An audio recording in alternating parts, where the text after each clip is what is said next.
બોર્ડને ગમતો એમસીક્યુ એટલે બોર્ડની અંદર હોય જ આ પેટર્ન એમસીક્યુ. શું કહે છે? નીચેની આકૃતિ બંધ પરિપથનો એક ભાગ દર્શાવે છે. તેમાંથી 2 એમ્પિયરનો પ્રવાહ વહેતો હોય તો VB માઇનસ VA. અહીં પ્રવાહ જે છે A થી B તરફ વહે છે, તો A પાસે સ્થિતિમાન વધારે હોય તો એને આપણે કહીએ VA પ્લસ હોય, અને B પાસે સ્થિતિમાન ઓછું હોય એટલે માઇનસ પ્રવાહ એટલે ધનથી ઋણ તરફ વહે.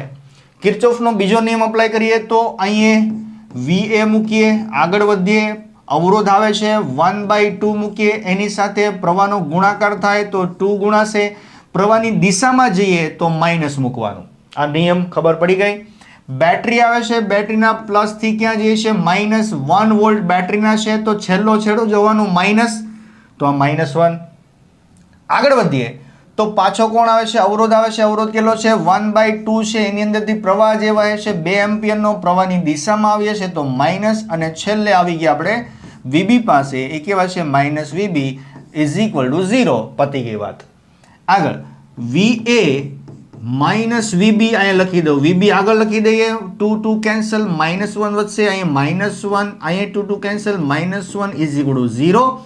નાઉ તો VA માઇનસ VB અહીંયા -1 -3 કૂદકો મારીને આ બાજુ આવી જાય, +3 થઈ જાય.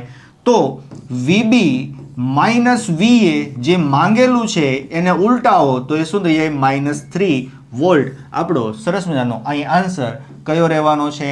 એ અહીંયા જવાબ થશે. તો વિદ્યાર્થી મિત્રો, જોયું ને કેટલો સહેલો એમસીક્યુ હતો. આવા જ એમસીક્યુની પ્રિપેરેશન કરવા માટે તથા તમારા બોર્ડના રિઝલ્ટને ઇમ્પ્રૂવ કરવા માટે જોડાયેલા રહો CBN ટીમ સાથે, કે જે તમારા રિઝલ્ટને 100% બેટર બનાવશે. Thank you very much.